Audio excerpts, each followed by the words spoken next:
せていただきました。今日素敵なアーティストさんがたくさんいる中でこんな歌わせていただくのもすごい恐縮なんですけれども、精一杯歌わせていただくので最後までお付き合いお願いいたします。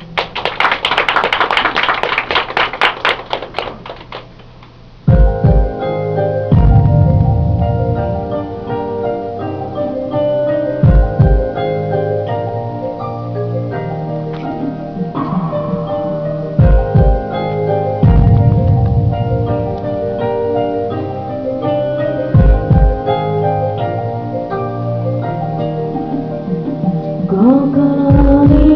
おやめきが恋しい想いを募らせて中に隣に